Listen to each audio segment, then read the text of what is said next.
नमस्कार, स्वामी न्यूज के इस खास बुलेटिन में आपका स्वागत है। अजमेर शहर की हर खबर देखने के लिए स्वामी न्यूज के यूट्यूब चैनल और फेसबुक पेज को लाइक, शेयर, फॉलो और सब्सक्राइब करें। हर नई खबर के लिए नोटिफिकेशन प्राप्त हो, इसके लिए बेल आइकन को क्लिक करें। आइए सबसे पहले देखते हैं headlines. Presented by Rasoi Family Restaurant. Do the rigga digga ding dong song. A digga ding ding ding digga digga ding a digga ding.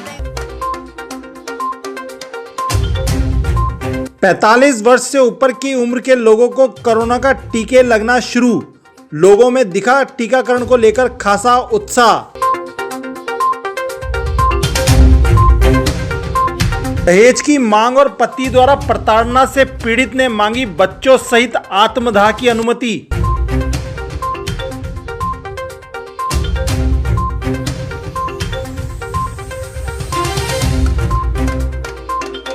Online खरीदारी करना पड़ा युवक को भारी। ऑनलाइन ठगों ने खाली किया बैंक अकाउंट।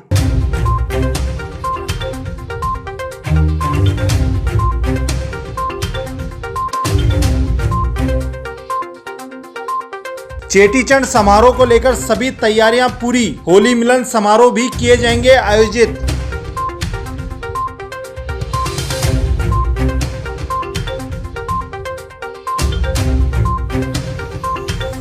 पुष्कर की 2 लापता बालिकाओं के परिजनों ने संगीता बेनीवाल के पैरों में गिरकर लगाई गुहार।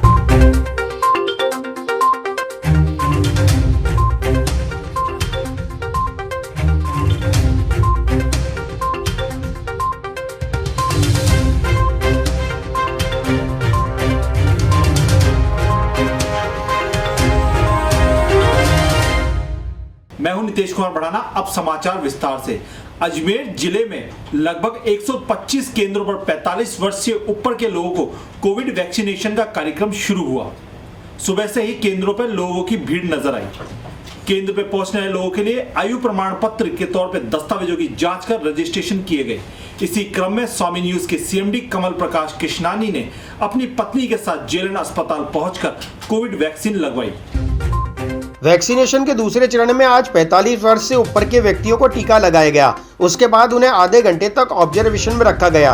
बाद में कोई परेशानी नहीं होने पर घर भेज दिया गया। वैक्सीन लगने के बाद लोगों के रजिस्टर्ड मोबाइल नंबर पर बाकायदा मैसेज भी प्राप्त हुआ। अजमेर के जवाहरलाल नेहरू चिकित्सालय में बने 4 केंद्रों पर 1 घंटे में 100 लोगों का वैक्सीनेशन कर दिया गया। वहीं ब्यावर के अमृत कौर चिकित्सालय में बने 1 केंद्र पर 40 लोगों का वैक्सीनेशन किया गया। यहाँ केंद्रों पर लोगों को कुर्सियां लगाकर कतार में बैठाया गया। यहाँ पर उन लोगों को भी वैक्सीन लगाई जा रही है जो 60 से ज्यादा के हैं और या फिर जिनको दूसरी डोज लगाई जानी है। कोरोना के बढ़ते संक्रमण को लेकर सरकार ने आज से ही 45 से अधिक उम्र वालों को वैक्सीनेशन शुरू किया है।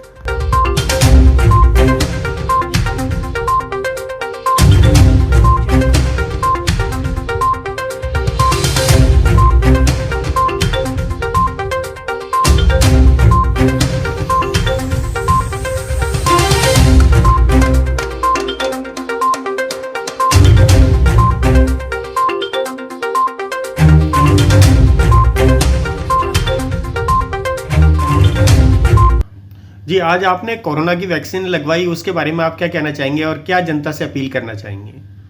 देखिए, मैं आपको बताऊं कि आज 1 अप्रैल से सरकार ने पूरे देश भर के अंदर कोरोना की जो वैक्सीन है वो 45 साल से लेके ऊपर वाले लोगों को लगना प्रारंभ किया है। तो वैक्सीन लगने का आज पहला दिन था। अनुभव आया, डॉक्टरों से बातचीत हुई तो उन्होंने कहा कि वैक्सीन आज से प्रारंभ हो गई है। तो आज जेएलएन अस्पताल के अंदर हम लोग गए, मैं और मेरी पत्नी दोनों वहाँ पर गए और दोनों ने ही वैक्सीन लगवाई। वैक्सीन बिल्कुल आप देखिए जिस तरीके फॉर्मेलिटी थी, एक आधार कार्ड लेके गए थे, आधार कार्ड में उन्होंने नंबर वगैरह डाला, उसकी नंबर वगैरह डाल के उसकी जो फॉर्मेलिटीज़ होती है बहुत नॉर्मल फॉर्मेलिटीज़ उन्होंने उस सब चीज़ों को करी और वैक्सीन लगाने के गए। 1 सेकंड भी नहीं लगा, वैक्सीन लग के हम लोग रेडी हो गए। उसके बाद आधे घंटे के लिए उन्होंने ऑब्जर्वेशन के हिसाब से वहाँ पर अपनी जगह पर वहाँ पे बिठाए, कुर्सियों में सोशल डिस्टेंसिंग के हिसाब से वहाँ पे अलग अलग जगह पे कुर्सियाँ लगा रखी थी। वहाँ पे बैठे हम लोग आराम से, हमने आधा घंटा वहाँ पे व्यतीत किया और व्यतीत करने के बाद अपने यहाँ और सुरक्षित हैं आज की तारीख में। सबसे बड़ी जो चीज़ है कि जो लोगों में भ्रम है उस भ्रम से लोगों को दूर होना चाहिए और वैक्सीन जरूर लगवानी चाहिए। देखिए, कोरोना की जो ये महामारी है, दूसरा चरण आपने देखा कि दूसरी इन सब चीज़ों के अंदर दूसरी तरफ से लहर वापस देश भर में फैल रही है और कई सारे लोग परेशान हो रहे हैं। मेरा ये मानना है कि वैक्सीन ज़रूर लगवानी चाहिए और लोगों को ये वैक्सीन सिर्फ यहीं नहीं लग रही है कि जेएलएन अस्पताल में लग रही है, गवर्नमेंट की सारी जितनी भी डिस्पेंसरीज हैं उस जगह पे वैक्सीन लग रही है, परंतु वहाँ पर छोटी सी फॉर्मेलिटीज़ होती हैं कि सुबह 10 बजे आप जाएं, एक बार अपना वहाँ पे रजिस्ट्रेशन करा लें, 12 बजे बाद जाके वहाँ पर अपने हिसाब से वहाँ पे वैक्सीन लगवाने, और थोड़ा सा फॉर्मेलिटी में ज़्यादा है। परंतु जेएलएन अस्पताल के अंदर जो पहले यूरोलॉजी विभाग हुआ करता था वहाँ पर वैक्सीन लग रही है, और उसके अलावा यदि कोई प्राइवेट भी लगवाना चाहे तो प्राइवेट भी बहुत नॉमिनल शुल्क के अंदर वहाँ प्राइवेट में भी लग रही है, परंतु गवर्नमेंट की तरफ से ये टोटल निःशुल्क है, किसी तरीके के कोई पैसे नहीं लिए जा रहे। मेरा सभी जनता से अपील है कि वैक्सीन 45 साल से ऊपर यदि आपकी उम्र हो गई है तो कृपया जाएं और वैक्सीन जरूर लगवाएं, सुरक्षित है किसी तरीके की। देखिए, मैं वैक्सीन लगवाने के बाद कंफर्टेबल पे मैं ऑफिस में आके बैठा हूँ और आराम से यहाँ पे बैठ के आप लोगों से बातचीत कर रहा हूँ, तो इसलिए कई सारे लोग हैं कि भाई ये हो जाता है वो हो जाता है, किसी तरीके भय और भ्रम में ना जाए। थोड़ा रेस्ट जरूरी है, पानी वैक्सीन पीने के बाद पानी जो है आपकी रिक्वायरमेंट हो, जो जरूरी चीज़ें उनको पीते हैं। जाने से पहले इस चीज़ का विशेष रूप से ध्यान रखें कि कुछ खाकर जाएं, खाली पेट ना जाएं, क्योंकि कई लोगों का दिमाग में रहता है कि खाली पेट जाना पड़ेगा। खाली पेट जाने की कोई बात नहीं, खाकर जाएं आराम से, यदि अपना अच्छा ब्रेकफास्ट करके जाएं। यदि आप लंच के 2 बजे तक का टाइम है, गवर्नमेंट ने भी इसे टाइम थोड़े चेंज कर दिए, 8 बजे से 2 बजे तक का समय गवर्नमेंट ने अपने अस्पताल का चेंज कर दिया, तो समय का विशेष रूप से ध्यान दें। पति द्वारा प्रताड़ना और दहेज की मांग को लेकर परेशान एक महिला ने जिला कलेक्ट्रेट पहुंचकर अपने 3 बच्चों के साथ आत्मदाह की इच्छा मृत्यु की मंजूरी मांगी। अजमेर के तोपगढ़ा में रहने वाली सोनू ने बताया कि सन 2007 में उसकी शादी भुवनेश्वर चौहान से हुई थी। तभी से उसका काविंद, सास और ननद उसे दहेज के लिए परेशान कर उससे जबरन घर खाली कराने की कोशिश कर रहे हैं। सोनू ने बताया कि वो अजमेर के जनाना हॉस्पिटल में संविदा पर कंप्यूटर ऑपरेटर का वर्क करती है और अपने बच्चों का पालन पोषण खुद करती है, लेकिन उसकी गैर मौजूदगी में उसकी ननद और सास बच्चों को परेशान करते हैं। सोनू का कहना है कि इससे पहले भी कई बार उसने पुलिस में शिकायत की है, लेकिन हर बार राजीनामा हो जाता है और फिर से उसे परेशान करना शुरू कर दिया जाता है। अब सोनू तंग आकर जिला कलेक्टर से इंसाफ की गुहार लगाते हुए तीनों बच्चों के साथ आत्मदाह की परमिशन के लिए पहुंची।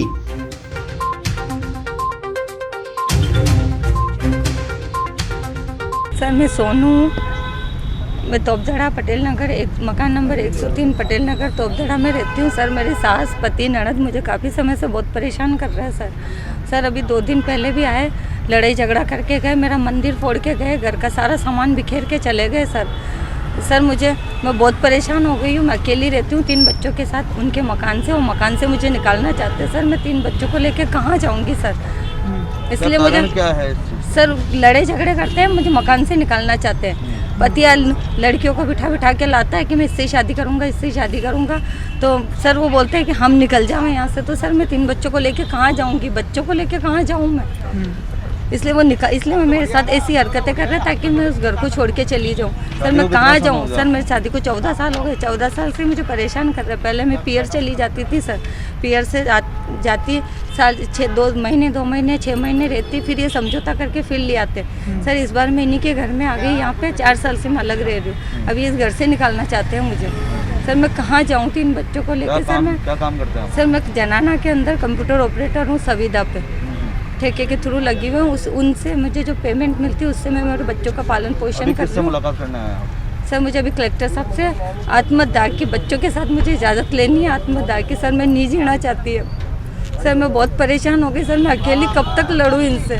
मैं बच्चों को पालूँ, नौकरी करूँ या इनसे लड़ूँ? मैं क्या करूँ? मैडम हमारी बच्ची से हमें मिलवा दो, ये एक पिता की रोते हुए गुहार थी। दरअसल पूरा मामला तीर्थ नगरी पुष्कर के 2 अलग अलग परिवारों से जुड़ा हुआ है, जिसमें उनकी नाबालिग बालिकाओं ने अचानक लापता होने के बाद पुलिस द्वारा संतोषजनक कार्रवाई नहीं होने पर राजस्थान बाल अधिकार संरक्षण आयोग की अध्यक्षा संगीता बेनीवाल के पैरों में गिरकर अभिभावकों ने अपनी गुहार लगाई। संगीता बेनीवाल को दोनों ही पीड़ित परिवारों ने अपनी वेदना से अवगत कराया। पहला मामला लगभग 4 महीने पुराना है। पीड़िता के पिता ने लिखित शिकायत देकर बताया कि उसकी पुत्री किराने का सामान लेने बाजार गई हुई थी। काफी देर बाद भी बच्ची घर नहीं लौटने पर उसने पुष्कर थाने में शिकायत दर्ज कराई, जहां नामजद आरोपी विकास के खिलाफ परिवार दर्ज किया गया। महीनों बीत जाने के बाद भी पुष्कर पुलिस द्वारा कोई संतोषजनक जवाब नहीं मिलने और न ही उनकी लड़की का कोई सुराग मिलने पर वह काफी व्यथित हैं। दूसरा मामला 10 दिन पूर्व का है, जब पुष्कर के निकटवर्ती गांव कंवलाई, जहां पर 15 वर्षीय बालिका बकरियां चराने जंगल गई हुई थी। काफी समय बीत जाने के बाद भी वह घर नहीं लौटी तो परिवार वालों ने उसकी तलाश शुरू की। उसका कोई सुराग नहीं मिला। अभिभावकों ने पुष्कर थाने में परिवार दर्ज कराया। 10 दिन बीत जाने के बाद भी परिजनों को संतोषजनक जवाब नहीं मिल रहा है। इससे खफा होकर परिजनों ने आयोग की अध्यक्षा संगीता बेनीवाल के पैरों में गिरकर मदद की गुहार लगाई। इस दौरान पीड़ित परिवार इतने भावुक हो गए कि उन्हें अपनी संतान को सही सलामत पाने की इच्छा उनकी आंखों से आंसू बनकर टपकती रही।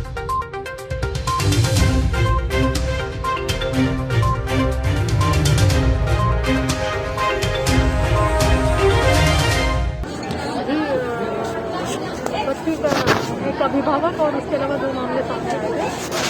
बच्चों को जो गुमशुदा की बात है बहुत गंभीर बात है और परिवार के साथ है बाल आयोग और यहीं पे SHO जो उपस्थित थे उनको तुरंत प्रभाव से जल्द कार्रवाई की हाथों हाथ आदेशित लिखित में भी किया गया है और मौखिक रूप से भी कहा गया है और बहुत जल्द बाल आयोग इनसे वापस फॉलोअप लेगा और बच्चों को जो भी सुराग है कि अभिभावकों से बातचीत कर पता किया जाएगा और बच्चे तक पहुँचेगा। क्या ग्रीवेंस से बताइए इन्होंने मुझे जो लिखित में दिया है उसको बिल्कुल आदेशित करते हुए मैंने SHO को फॉरवर्ड कर दिया प्रभाव से। आज SP महोदय से भी बैठक में इसके बारे में व्यक्तिगत रूप से इस पे बात करते हुए और कहा जाए आदेशित। मेरी बच्ची 11 महीने में 18 तारीख को लापता हो गई। दुकान पे गई थी, विकास नाम का लड़का है जो उनको उठा के ले गया। वहाँ जाते हैं तो उनके घर वाले भी बहुत हमको गालियाँ गलौज करते हैं और मेरे को रिपोर्ट लिखाने की भी धमकी दी कि वहाँ ब्यावर थाने में जाके धमकी दी थी मेरे को लिखाने। तो भाई देखो फिर मेरे वहाँ से ब्यावर थाने से भी पुलिस ने फोन करा था कि आपने लड़ाई झगड़ा करा। मैंने तो वहाँ पे कोई भी लड़ाई झगड़ा नहीं करा और यहाँ थाने में जाता हूँ तो मेरे को पुलिस वाले भी फोन नहीं उठाता। मेरा 2-3 बार मैंने फोन भी करा था लेकिन पुलिस वाले ने भी फोन नहीं उठाया। बच्ची की उम्र क्या होगी? 16 साल की है। 16 साल की? 2004 का जन्म है। 2004 का जन्म है। तो अभी थाने जाते हो पुष्कर थाने तो क्या बोलते हैं आपको? वो तो बोलते हैं कि जब भी उनका फोन आएगा तो हम बात कर लेंगे। फोन आएगा लेकिन वो फोन करता ही नहीं है तो बात किससे करेंगे हम कि कॉल डिटेल चल रही है। जो आरोपी लेके भगा है लड़की को, हाँ जी, जानते हो उसे आप? नहीं जानते हम। हमारे समाज का ही है लेकिन हम जानते नहीं हैं उसको। अच्छा, और ये अभी मैडम से क्या अपील करोगे आप? यही कहेंगे कि हमारी गरीब आदमी है हम, तो हमारी बच्ची हमारे को वापस लाके दे दो। मामले साहब 23 तारीख का दिन 22 तारीख का बच्ची गुम हो गई अपने। हाँ, पुलिस ने गया, हाँ, रिपोर्ट लिखाई, हाँ, और कि है कि मैं तो आवर मैंने कोई जवाब को नहीं मिल गया। हाँ, कितना दिन हो गया? 11 दिन हो गया साहब। मैडम का मांग करी होते? मैडम वहाँ मांग करिए साहब, माँ को गरीब आदमी की सुनाई कार्रवाई नहीं हो रही है। और मैंने तो लड़की था वैसे। कितना दिन हो गया? क्या उम्र है बच्ची की? 15 साल है। रिपोर्ट किस दिन दर्ज कराई थे? रिपोर्ट पुष्कर थाना में कराई सर। सिविल लाइंस थाना क्षेत्र में ऑनलाइन धोखाधड़ी का मामला सामने आया है। पीड़ित विशाल सिंघल ने मामला दर्ज करा दिया है, साथ ही लोगों से ऐसी धोखाधड़ी से बचने की अपील की है। ऑनलाइन धोखाधड़ी के मामले में पीड़ित विशाल सिंघल ने बताया कि कुछ दिन पूर्व उन्होंने फ्लिपकार्ट से कुछ सामान खरीदा था जिसकी डिलीवरी समय पर नहीं मिल पाई। इस बाबत जब उन्होंने गूगल से कंपनी का नंबर सर्च किया और उससे संपर्क किया तो उन लोगों ने उन्हें कुछ फॉर्म भरने के लिए दिया जिसमें उन्होंने अपनी सभी जानकारी सहित UPI की जानकारी तक भर दी। साथ ही उसके बाद उनसे फोन पर एक मैसेज मांगा गया जिसे उन्होंने किसी एक अज्ञात नंबर पर फॉरवर्ड कर दिया। उसके तुरंत बाद ही बैंक से लगातार पैसे निकालने की घटनाएं होती रही, जिसको लेकर उन्होंने तुरंत बैंक में संपर्क किया तो बैंक वालों ने पहले मामला दर्ज कराने की बात कही। शहर के लोगों को इस बाबत सूचित करना चाहते हैं कि इस तरह की धोखाधड़ी और धोखेबाजों की पहचान कर ही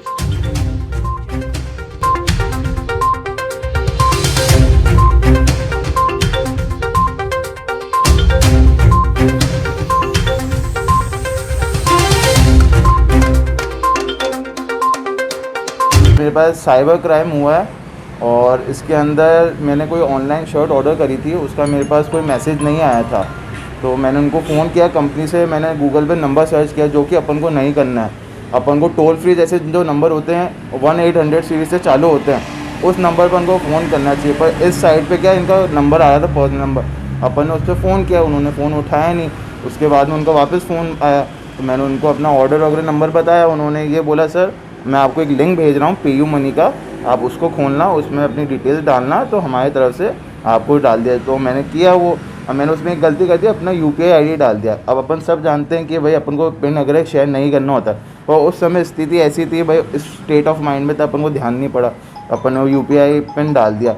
उसके बाद फिर अपने उन्होंने बोला एक मैसेज आया होगा आपके पास, तो एक मैसेज आया था, पर वो ऐसा मैसेज था जो अपन उसको पढ़ नहीं सकते, एक कंप्यूटराइज भाषा में मैसेज था। तो उसने बोला कि मैं एक आपको मोबाइल नंबर बता रहा हूँ, आप इस पर ये मैसेज सेंड करो, तो वहाँ से आपका रिफ़ंड आ जाएगा। तो मैंने वो मैसेज किया, तो अब वो लोग सर पूरा प्लान लेके बैठे, तो 3-4 जनों की टीम होती है, तो पूरा वो एक जना तो भाई आपसे बात कर रहा था ऐसा कॉल सेंटर गाय बन के, एक जना भाई कंप्यूटर पे आपकी डिटेल्स खोल रहा था।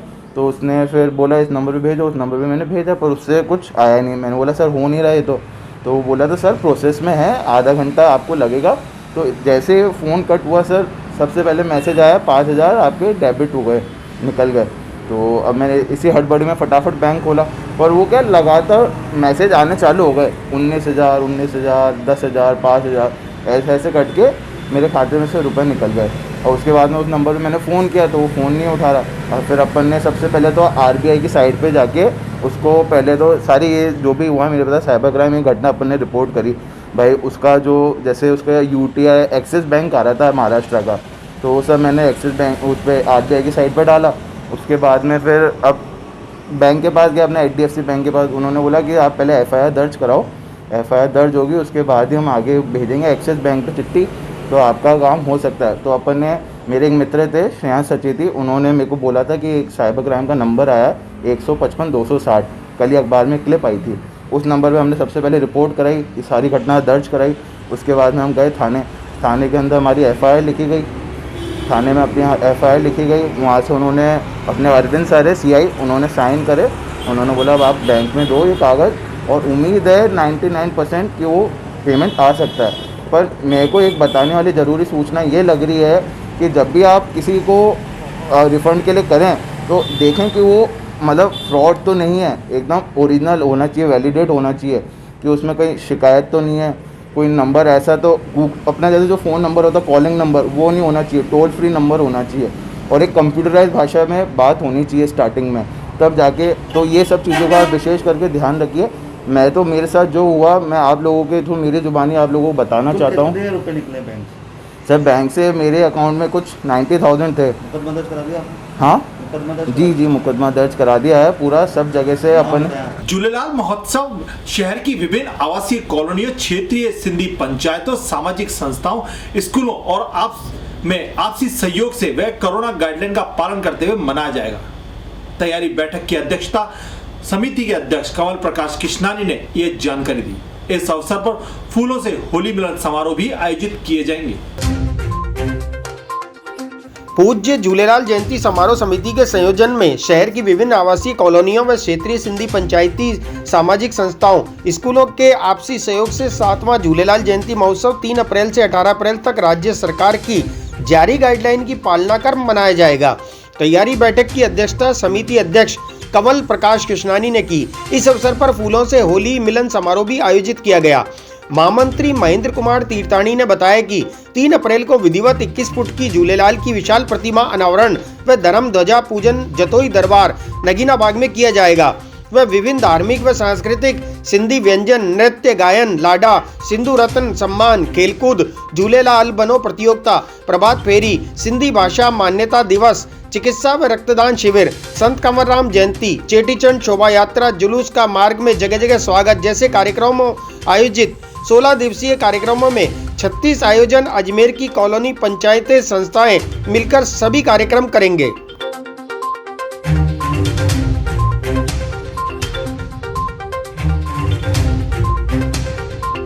हर वर्ष की भांति इस वर्ष भी अजमेर में सिंधी दिवस चेटीचंड का 15 दिन का पखवाड़ा जो पिछले 7 साल से मना रहे हैं, उसके बाबत आज एक आम सभा स्वामी कॉम्प्लेक्स में आयोजित की गई थी। शहर के जो भी प्रतिष्ठित संस्था हैं, जो भी हर वर्ष इस प्रोग्राम में भाग लेती हैं, उन सबके प्रतिष्ठित व्यक्ति आज इस सभा में उपस्थित हुए थे।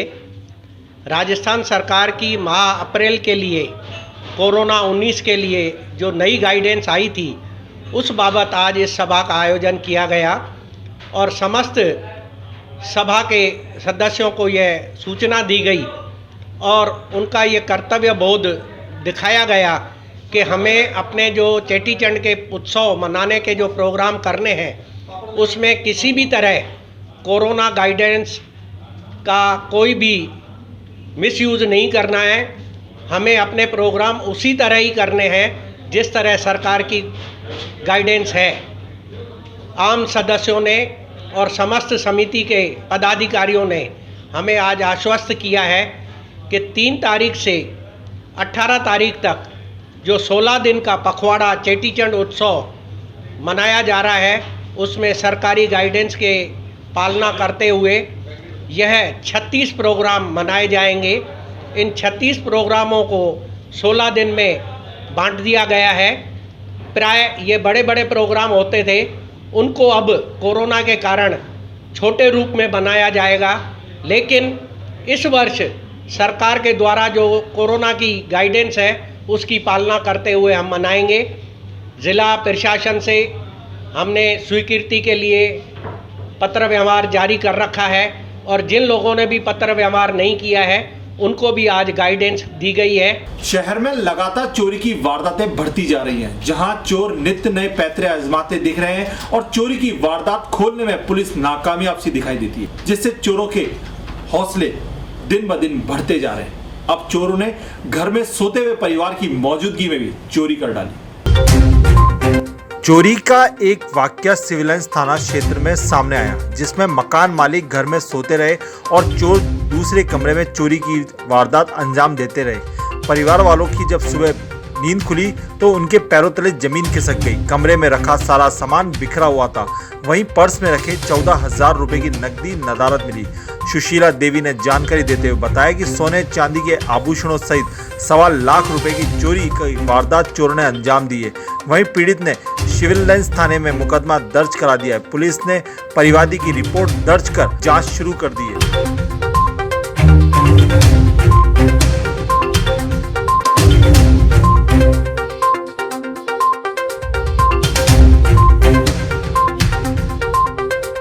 सुबह उठी 5 बजे, मेरे को उसने जगाया हमारे किराएदार ने कि आंटी देखो आपके कमरे में लाइट जल रही है। मैं अंदर जाके देखा तो लाइट जल रही थी, गेट खुला था, अलमारी खुली थी पूरी। फिर मैंने देखा तो मैंने पर्स को देखा खाली, तो पर्स में 14,000 रुपये तो वो नहीं थे। फिर मेरे बहू को उठाया, इसने देखा तो बोला मम्मी आपके तो पर्स सारे गायब हो रहे। बोला सोने चांदी कुछ भी नहीं है अलमारी के अंदर। फिर जाके हमने रिपोर्ट करवाई। फिर यहाँ पुलिस वाले आए, वो भी देख के गए, फोटो खींच के गए। अभी तक उन्होंने कोई कार्रवाई नहीं करी है। आप लोग कहाँ थे जब? मैं तो सो रही थी उस कमरे में। अच्छा। बहू भी उस कमरे में सो रही थी। कितने का माल गया है? होगा कम से कम 1.25 लाख रुपए का। कैश कितना? कैश 14,000 का। रिपोर्ट दर्ज करा दिया आपने? इंद्रप्रस्थ गैस कंपनी द्वारा खुदाई के विरोध में पूर्व में दिए गए ज्ञापनों पर कार्रवाई न होने पर गुरुवार को आम आदमी पार्टी ने एक बार फिर महापौर ब्रजलता हाड़ो को ज्ञापन सौंपा। आम आदमी पार्टी के नेताओं ने बताया कि शहर भर में गैस पाइपलाइन की खुदाई के नाम पर इंद्रप्रस्थ गैस कंपनी ने शहर में मनमाने ढंग से खुदाई की है, जिसको लेकर पूर्व में भी पार्टी द्वारा निगम कार्यालय पर कई दिनों तक धरना दिया गया, परंतु पूर्व में दिए गए ज्ञापनों और धरने के बारे में अभी तक कोई कार्रवाई निगम द्वारा नहीं की गई है। प्रथम दृष्टया निगम कर्मचारियों और कंपनी के बीच बड़ी ही साठगांठ दिखाई देती है। इस पूरे मामले में बहुत बड़ा भ्रष्टाचार होने की आशंका है। इस बाबत आज फिर महापौर को ज्ञापन देकर इस मामले में कार्रवाई करने व आम आदमी पार्टी के सवालों के जवाब देने की मांग की गई है।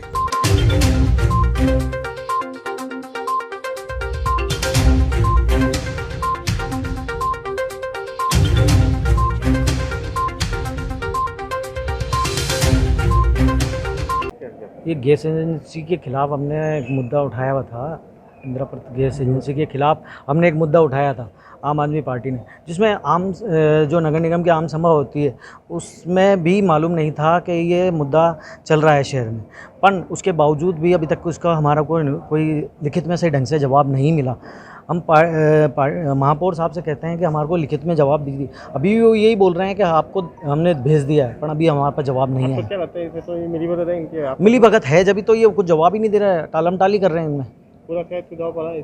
हाँ, पूरा शहर खुदा पड़ा है, इनके सामने दिख रहा है, इनको खुद को पता है, इनको खुद को आम सभा में मालूम पड़ा है कि नगर निगम पूरा खुदा पड़ा है, क्योंकि इनकी मिली भगत है जब तो। रातों रात सेटिंग हो गई है? ये तो पता नहीं, सेटिंग तो हुई है जब तो पता ही, आपको भी पता है कि सेटिंग हुई जब तो बोल ही नहीं है। आज हम नगर निगम इन महापौर के सामने ज्ञापन देने आए हैं। वो इंद्रप्रस्थ एजेंसी लिमिटेड जो गैस का कार्य चल रहा है अजमेर में लाइन बिछाने के, उसके संदर्भ में आज ज्ञापन देना है।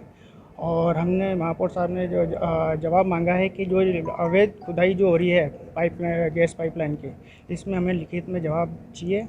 तो उन्होंने आज अभी हमारे को बोला है कि हम देते हैं अभी, और इनको ये मुद्दा पहले ही जो साधारण सभा थी अपने महापौर साहब पार्षदों की निगम की जो सभा होती है उसमें पहले मुद्दा उठा था, उसके बाद हमने 3 दिन तक धरना दिया, उसमें अभी तक हमारे पास कोई जवाब नहीं है। राजस्थान बाल संरक्षण आयोग की अध्यक्षा संगीता बेनीवाल ने राजकीय बालिका उच्च माध्यमिक विद्यालय पुष्कर में जागरूकता कार्यक्रम में भाग लिया, जिसमें बालिकाओं को चलचित्र के माध्यम से गुड टच, बैड टच सहित युवा पीढ़ी में बढ़ रहे नशे की लत के बारे में जागरूक किया गया।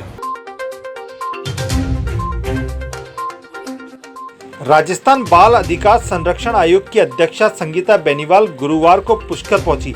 वे राजकीय बालिका स्कूल में छात्राओं से रूबरू हुई। इस मौके पर उन्होंने छात्राओं से संवाद किया और उनकी समस्याओं को जाना तथा बाल अधिकार व बाल अपराधों के संबंध में बेनीवाल ने सभी छात्रों से चर्चाएं की। बेनीवाल ने कहा कि छात्राएं काफी सवाल जवाब कर रही हैं और जिससे उन्हें बहुत अच्छा लग रहा है। पढ़ाई में वे होशियार है, अनुशासन काफी अच्छा लगा। उन्होंने विद्यालय की संस्था प्रधान डॉक्टर राजश्री शर्मा को भी धन्यवाद दिया।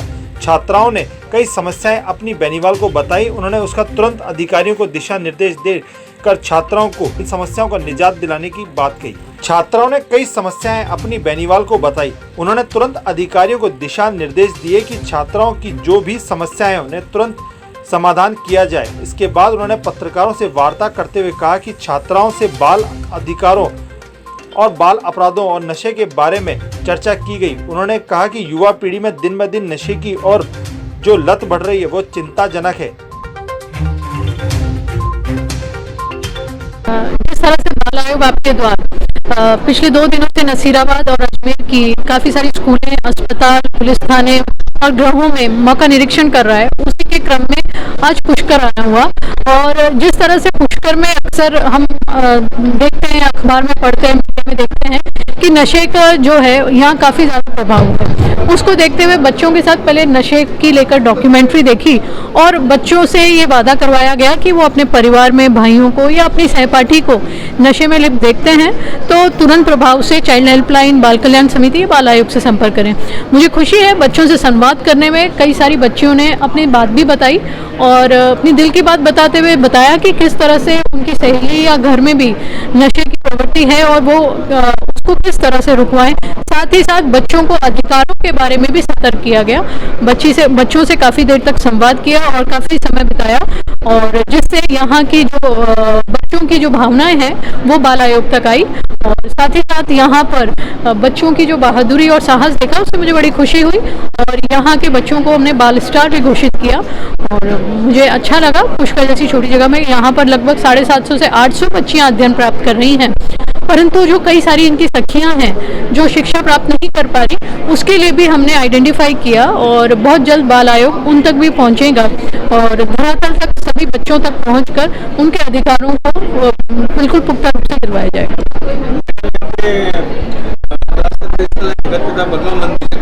उस रोड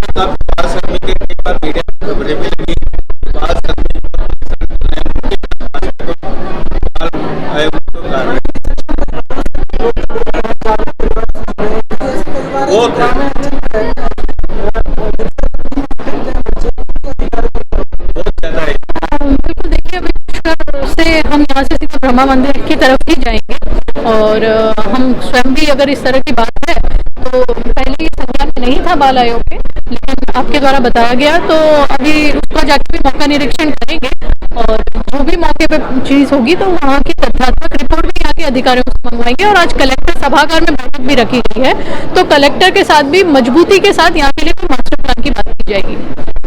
अजमेर आबकारी नीति को ताक पर रखकर खोले गए 2 शराब के ठेकों के विरुद्ध वार्ड नंबर 43 से पार्षद काजल यादव ने जिला कलेक्टर को ज्ञापन सौंपा।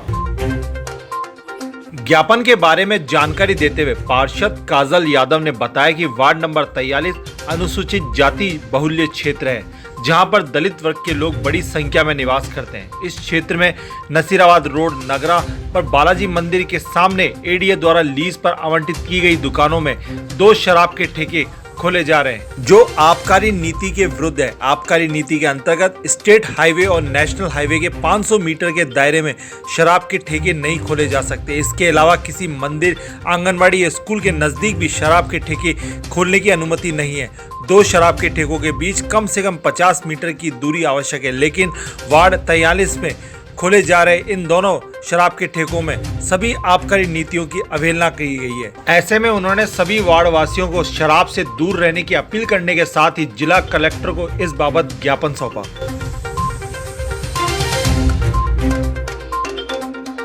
आज हम जिला कलेक्ट्रेट अजमेर के ऑफिस आए हैं। यहाँ पर हमने ना हमारे नगरा क्षेत्र में जो वार्ड नंबर 43 के अंदर आता है, वहाँ पे शराब के ठेके गैर कानूनी रूप से खोले जा रहे हैं, तो उन्हीं की शिकायत करने, उसी के मकसद से आए हैं हम, ताकि वो ठेके बंद हो चुके। और उसके लिए हम आबकारी विभाग के महोदय के पास भी जाएंगे और अभी पहले जिला कलेक्टर महोदय के पास में आए हैं। उसके हमारी मांगे ये हैं कि वो शराब का ठेका आप कहीं और स्थानांतरित कर दीजिए।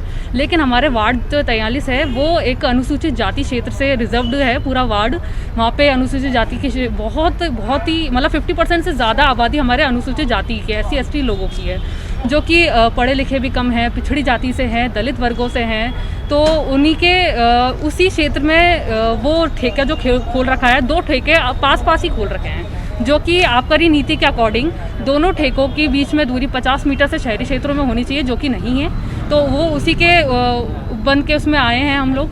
और आबकारी नीति के अकॉर्डिंग ही 2021-22 के अकॉर्डिंग ही इसमें लिखा है 6.6 आपके माध्यम से बताना चाहूँगी, जो कि अब हमारा जो नगरा क्षेत्र है, जो कि नेशनल हाईवे और स्टेट हाईवे दोनों को रखता है, तो वहाँ पर कोई भी शराब का ठेका, चाहे वो अंग्रेज़ी का हो चाहे वो देसी का हो, वो 500 मीटर दूरी पर होना चाहिए, स्टेट हाईवे से भी और नेशनल हाईवे से भी, जबकि वो रोड पर ही है। वहाँ पर है ना गाड़ियाँ आती जाती है, बहुत रश हो जाता है जब गाड़ियाँ रुकती है, और रोड पे ही ठेका होने की वजह से वहाँ पे ना एक्सीडेंट्स भी बहुत ज़्यादा हो रहे हैं। और ये हमारे उन कच्ची बस्तियों में है जहाँ पर दलित लोग बहुत ज़्यादा है, और हम ये मांग करना चाहेंगे कि दोनों ठेके स्थानांतरित कर दिए जाए। और दूसरी आबकारी नीति के अकॉर्डिंग ये भी है कि किसी भी आंगनबाड़ी, स्कूल या फिर कोई हॉस्पिटल हो या फिर दूसरी मंदिर वगैरह है, वहाँ पे उसके 200 मीटर के दायरे के अंदर ये शराबी ठेके नहीं होने चाहिए, जो कि ये दोनों शराबी ठेके उन्हीं दायरे के अंदर मौजूद है। और आज से ये ठेके खुलने वाले हैं और बहुत ज़्यादा रश बढ़ने वाला है। तो इनसे पहले मैं मांग करना चाहूँगी कि हमारी मांगों पर ध्यान दिया जाए और ये शराबी ठेके हटाए जाए। बाल संरक्षण आयोग की अध्यक्षा संगीता बेनीवाल अपने 2 दिवसीय दौरे पर अजमेर आई। आज अजमेर शहर में महिला कांग्रेस द्वारा सर्किट हाउस पर उनका भव्य स्वागत किया गया। साथ ही अजमेर शहर में महिलाओं और बच्चों के प्रति हो रहे अत्याचार और शोषण के बारे में चर्चा की गई। बाल संरक्षण आयोग की अध्यक्ष संगीता बेनीवाल अपने 2 दिवसीय अजमेर दौरे पर आई हुई हैं। आज अजमेर शहर महिला कांग्रेस द्वारा सर्किट हाउस में उनका स्वागत एवं अभिनंदन किया गया। अजमेर की महिलाओं एवं बच्चियों की स्थिति के बारे में चर्चा की गई। साथ ही कोरोना काल में किस तरह से महिलाओं के सामने रोजगार का एवं अन्य प्रकार की समस्या आई है, इसी पर विस्तार से चर्चा की गई और निसंदेह समाधान के भी उपाय बताए गए।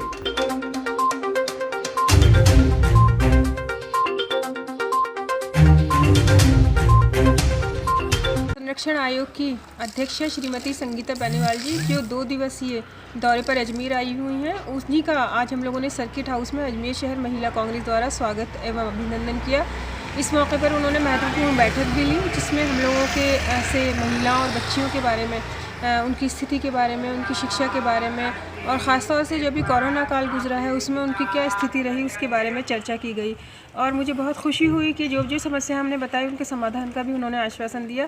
निसंदेह ये हम महिलाओं के लिए गर्व की बात है कि इस तरह से जब महिलाओं की स्थिति के बारे में, बच्चियों की स्थिति के बारे में बात की जाती है तो कई चीज़ें सामने निकल कर के आती हैं। ख़ासतौर से अभी जो बच्चियों की स्थिति चल रही है जिसमें आत्मरक्षा के गुण और उनमें जो बचपन से जो शिक्षा दी जानी चाहिए उसमें उनमें आत्मविश्वास और आत्मनिर्भरता बहुत ज़्यादा ज़रूरी है।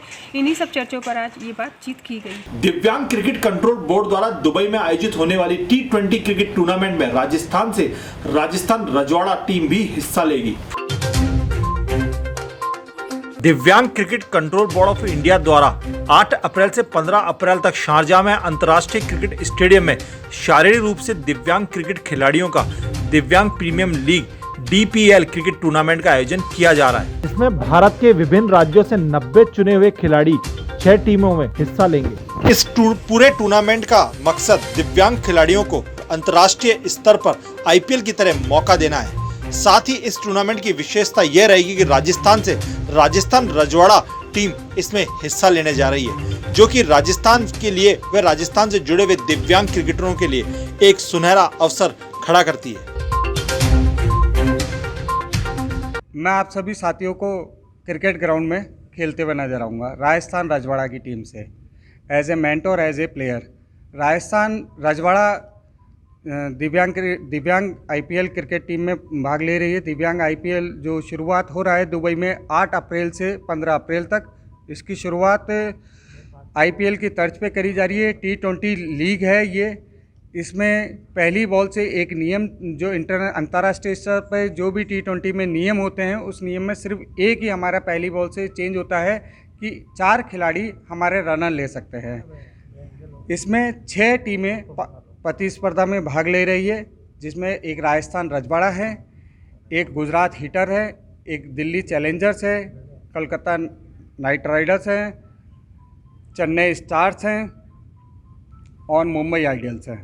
ये 6 टीमें भाग ले रही है जिसमें 90 खिलाड़ी भाग ले रहे हैं। इसका सपना हमारे दिव्यांग क्रिकेट कंट्रोल बोर्ड के महासचिव श्रीमान हारून रशीद साहब ने रखा था कि कोविड के समय उन्होंने देखा कि जब IPL दुबई शारजाह में होने जा रहा है तो दिव्यांग खिलाड़ियों को क्यों ना ऐसा एक प्लेटफॉर्म दिया जाए कि जो IPL की तर्ज पे DPL कराया जाए।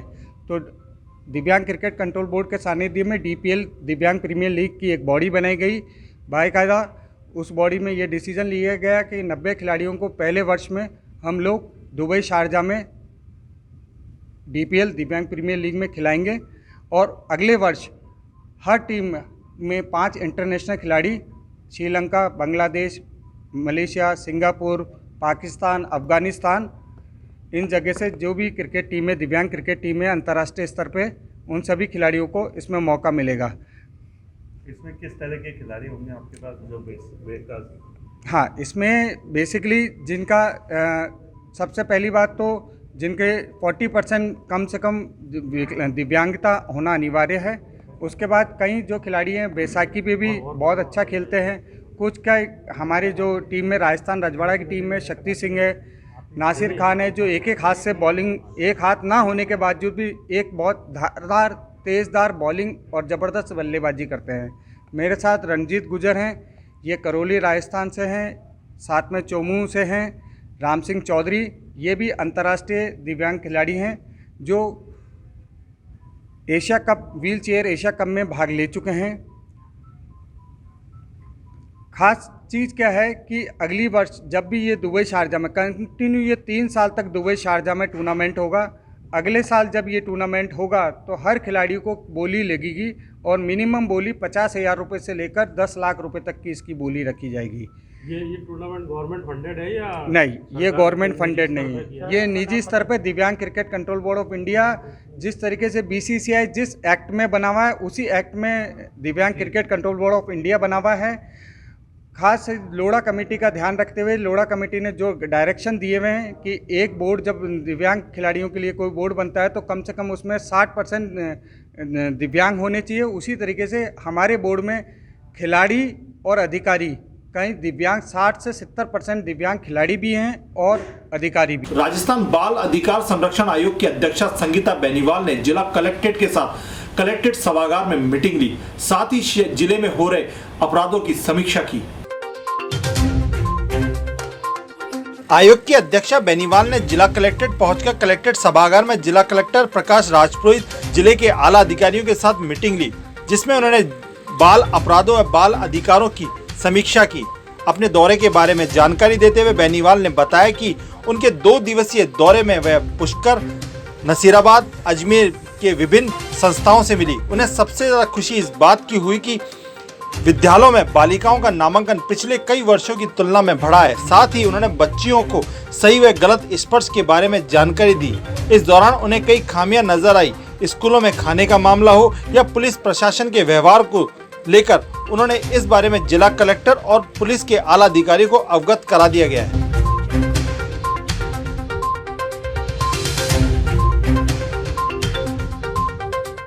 देखिए, 2 दिवसीय दौरा चाहे वो नसीराबाद, अजमेर या पुष्कर का रहा हो, वहाँ पर सबसे खुशी तो हमें ये हुई कि बालिकाएं जो राजकीय बालिका विद्यालय हैं, चाहे वो नसीराबाद की हो, चाहे पुष्कर की हो, चाहे बहुत अधिक संख्या में बच्चियाँ पढ़ने आ रही हैं आसपास की गाँव ढाणियों से। बच्चियों के साथ बैठकर कोमल फिल्म देखकर सुरक्षित असुरक्षित स्पर्श की जानकारी देना, साथ ही साथ नशे के दुष्परिणाम को लेकर डॉक्यूमेंट्री देखकर सीधा बच्चों से संवाद करना।